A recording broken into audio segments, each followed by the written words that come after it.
Today we're going to be walking through why bankers or brokers are not actually your friends. Ladies and gentlemen, do not keep all of your money in the bank with one of the highest interest rates. I'm definitely shopping around. I'm not, just going to stay with a bank because that's the bank that my parents opened up my account with. Bankers are not your personal friends. They never will be. They are a business. Their business is making money off you as long as you play by the rules of banking. In lending and bank deposits at small banks, U.S. credit conditions have fallen to post-pandemic lows. Don't wanna mess up. I can't lose your love. I can't get enough. And I'ma keep my heart right by my side. Yeah, I can act tough. Most people in the banking industry are not actually predatory, although there are some instances where you see payday loans. You're going to get $300 for $100. These are absolutely insane interest rates. But for the most part, I would have to say that those in the banking industry or even brokerages are not actually out to get you. They are out to make money, but at the same time, they want to see you grow your wealth for your future. But take note that they are in business to make money. How do they make money? Well, they make money from you. I want to talk through 4 concepts. And so the first concept is the 10-80-10 rule. Now, you guys might think of this in budgeting terms. That's not what we're talking about right here. We are actually talking about people in these industries.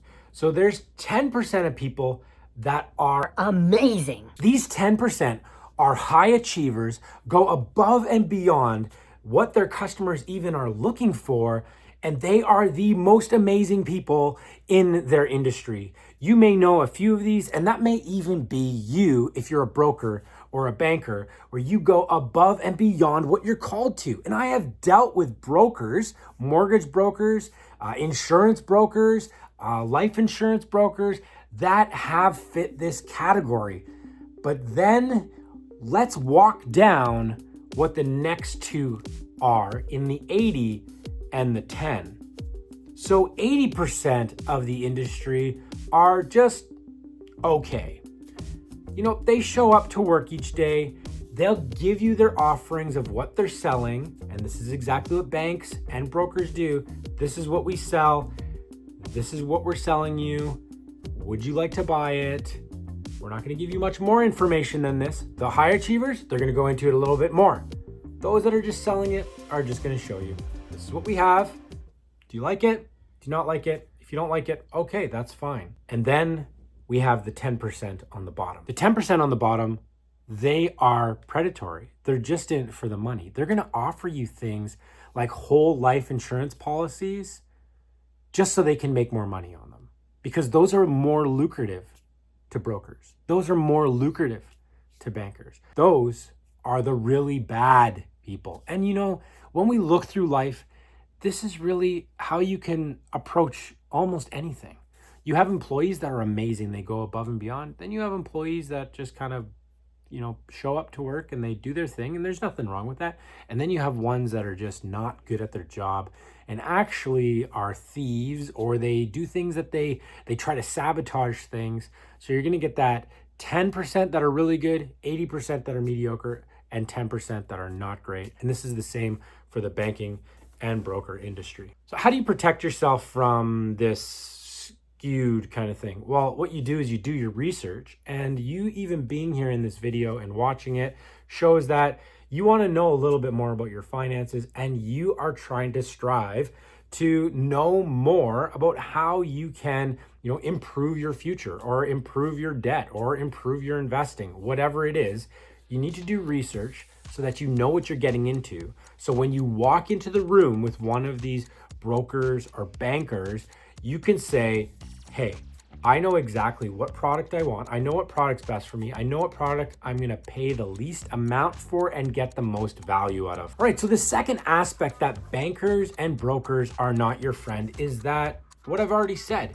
They are in it to make money. So their first objective is to maximize their profits. That's their first objective. They want to make sure they're making money. If they don't make money, then they're going to go out of business. Their second objective is to take care of you. But their first objective always oversees their second objective. They want to make money, and then they'll take care of you. Did you know here in Canada, the financial sector employs over 750,000 people a year, and almost 1 million people are in the financial industry. That is absolutely incredible. Thirdly, why bankers and brokers are not your friend. The banking industry accumulates assets and it sells products. It accumulates assets and it sells products. This is how the banking industry in Canada in particular grows every year. They accumulate assets, whether that's stocks, whether that's real estate. They accumulate all these assets, and then they also sell products to you and I. They accumulate assets, and then they manage assets. And by managing those assets, they charge fees on top of that. So if they're managing billions of dollars a year, and they're charging 3%, 3% on $1 billion is a lot of money. This is another reason why they're not your friend. It's not we're managing people and accumulating people. It's we're managing assets and accumulating assets. We are in this to make more money as the bank, although we might say, we're your friend. Let us give you another credit card. We're your friend. Let us give you another loan. We're your friend. Come bank with us. Fourthly, bankers and brokers aren't your friend, and we could see this in how they make money in absolutely incredible ways. So when you deposit your money into a bank, they then lend that out to others. Imagine being able to do this. And how do they do that? They do it through credit cards. They do it through short-term loans. They do it through mortgages. Through credit cards, they charge upwards of 29, 30% interest for loaning out your money. For personal loans, it might be half of that, maybe 15%, maybe 10%. For credit lines, same thing, 10%, 7%, and then mortgages, 5%. Each time we're depositing money in there, they're actually lending that money out again. And that's a way that banks make a lot of money, because what are they giving you for your money? Practically nothing. And we could see this in interest rates. When the interest rates on mortgages, credit cards, credit lines, and other loans are really high, what do high interest savings accounts do? Well, the interest rates go up. All of a sudden, you're making 5% on your high interest savings account.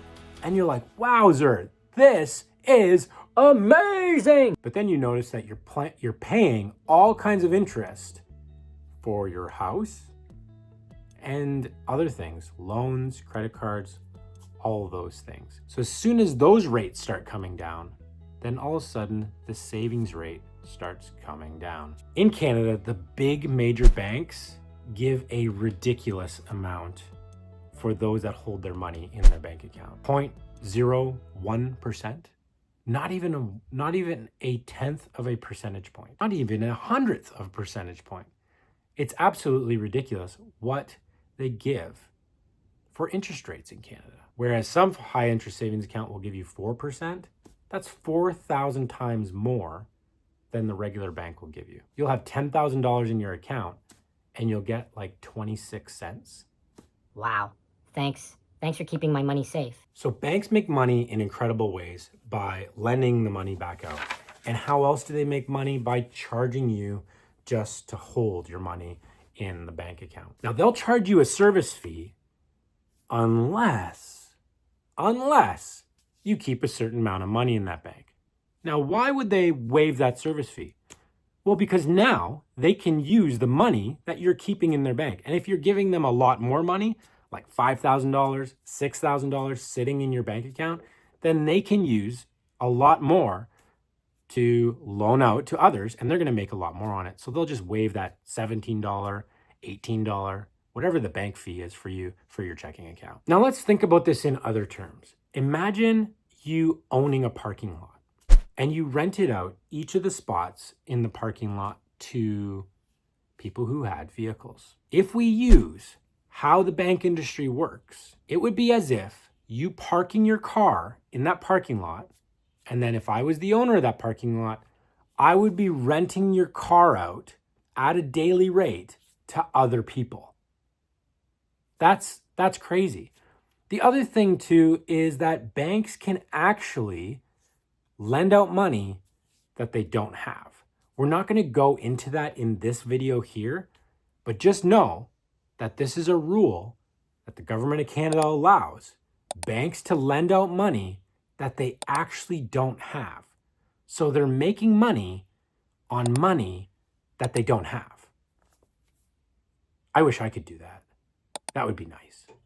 Yeah, absolutely. I'll lend you $100,000 and I'll make $10,000 in interest on it. That would be really good.